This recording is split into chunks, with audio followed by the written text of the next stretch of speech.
मेरी रब से, तुझे आशिकों में सबसे मेरी आशिकी पसंद आए, मेरी आशिकी पसंद आए। ये दुआ है मेरी रब से, तुझे आशिकों में सबसे मेरी आशिकी पसंद आए, मेरी आशिकी पसंद आए।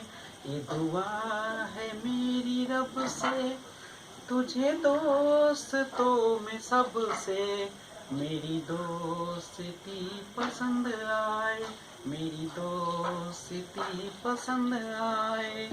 ये दुआ है मेरी रब से। तू हुस्न की रंगों से लिखी हुई गजल है, तू प्यार के दरिया में खिलता हुआ कमल है। ये दुआ है मेरी रब से, तुझे शायरों में सबसे मेरी शायरी पसंद आए, मेरी शायरी पसंद आए।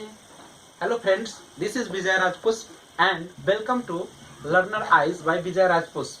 Today we are going to discuss skills of language development. तो आज हम लोग बात करेंगे लैंग्वेज से रिलेटेड कुछ बातें, यानी लैंग्वेज में जो स्किल्स होते हैं, जो उसमें कौशल होते हैं, वो सारे हम बात करेंगे।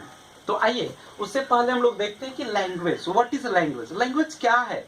तो सिंपल वे में कहा जाए तो हम सभी को पता है कि भाषा जो होती है एक माध्यम होती है संचार का। Language is a medium of communication.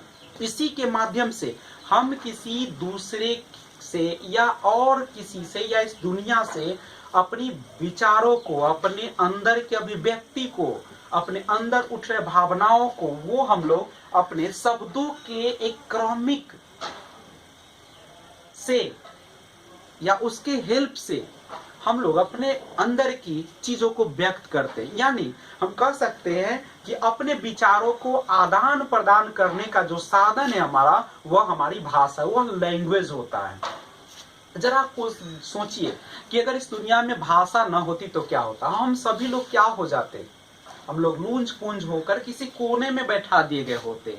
भाषा ही तो है जो हमें ईश्वर ने एक ऐसी शक्ति प्रदान की है जो किसी दूसरे जीव में नहीं प्रदान की है, जिसके माध्यम से अपने खुशियों को, अपने दुख को, अपने सारी चीजों को व्यक्त करते हैं। यानी लैंग्वेज जो होती है वह सिंपल वे में कहा जाए तो हम कह सकते हैं transfer of thought is language. जो हम लोग अपने विचारों का आदान प्रदान करते वही भाषा है। Transfer of thought is language. विचारों का आदान प्रदान ही भाषा है।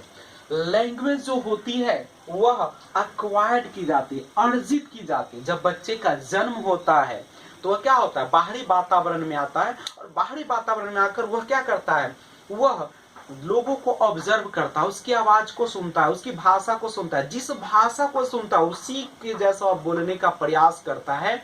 और यह जो लैंग्वेज होता है कैसे सीखी जाती है, इमिटेशन के द्वारा, अनुकरण के द्वारा। जब बच्चा किसी दूसरे को बोलते हुए देखता है तो उसी के द्वारा वह सीखता है, वह भी वैसा प्रयास करता है बोलने का। यह लैंग्वेज जो होता है वह इनहेरिटेड नहीं होता है, यानी यह हमारे पूर्वजों के द्वारा यह प्रदान नहीं की जाती है। हाँ, इतना तो है कि हमारे पास लैंग्वेज डिवाइस है जिसे एलएडी हम लोग कहते हैं, लेकिन वह जो होता है लैंग्वेज एक्विजिशन जो डिवाइस है हमारे अंदर लगी हुई है, जिसके कारण भाषा सीखते हैं। लेकिन कहा जाता है कि जो भाषा जो सीखने की क्षमता होती है वह तो जन्मजात हो सकती है, लेकिन यह भाषा जो हम लोग यहाँ पे आके सीखते हैं वो सारा चीज जो अक्वायर्ड की जाती है, अर्जित की जाती है, हेरिटेटेड नहीं होता है। उसके बाद समझिए कि स्किल्स ऑफ लैंग्वेज, यानी जो स्किल्स होते हैं, जो कौशल होते हैं भाषा विकास, यानी स्किल्स ऑफ लैंग्वेज डेवलपमेंट, भाषा विकास का जो कौशल है उसे हम लोग जनरली 4 भागों में पढ़ते हैं। यानी लैंग्वेज डेवलपमेंट हैज 4 स्किल्स, यानी भाषा विकास के 4 कौशल होते हैं। वो कौन होता है? लिसनिंग यानी सुनना, स्पीकिंग यानी बोलना, रीडिंग यानी पढ़ना, राइटिंग यानी लिखना। लेकिन the right sequence of these skills are, ये जो हमारी भाषा है उसका जो क्रम होता है इस कौशल का, right sequence of these skills, ये सारे जो कौशल है उनका एक सही क्रम होता है। वो क्रम कौन होता है? जिसको हम कहते हैं LSRW। L से लिसनिंग, S से स्पीकिंग, R से रीडिंग और W से राइटिंग। अगर हिंदी में हम बात करें तो यह चलता है, इसे कोडिंग में देखा जाए तो सुबोपली कहते हैं, यानी सुनना, बोलना, पढ़ना और लिखना। इस तरीके से हमारा भाषा का क्रम चलता है। यानी कोई भी बच्चा सबसे पहले सुनना प्रारंभ करता है, सुनने के बाद बोलने का प्रयास करता है, फिर उसे लिखने का प्रयास, उसके बाद पढ़ने का प्रयास करता है और लास्ट में राइटिंग करता है, लिखना का प्रयास करता है। तो लैंग्वेज स्किल्स जो होते हैं, हम स्किल्स की बात करें तो एक होता है रिसेप्टिव स्किल्स, जिसे ग्रहणात्मक कौशल, जिसे ग्रहणात्मक माने क्या? जिसे हम लोग ग्रहण करते। ग्रहण कहाँ करेंगे? वातावरण में करेंगे। हम बड़ों को देखकर, अपने पड़ोसी को, अपने माता पिता को और अपने परिवार के सदस्य, रिश्तेदारों से करेंगे। ग्रहण तो कौन कौन होता है? तो जो रीडिंग होता है, पढ़ना, और जो लिसनिंग होता है, सुनना, ये दोनों रिसेप्टिव स्किल्स है, ग्रहणात्मक कौशल इसे कहा जाता है। क्वेश्चन पूछा जाता है कि which one of the receptive skills, आपको ऑप्शन दे दिया जाएगा लिसनिंग, स्पीकिंग, रीडिंग, तो आप इसमें किसे देंगे? रिसेप्टिव। तो रिसेप्टिव में कौन आ जाएगा? आपका रीडिंग आ जाएगा और आपका लिसनिंग भी आ जाएगा उसमें।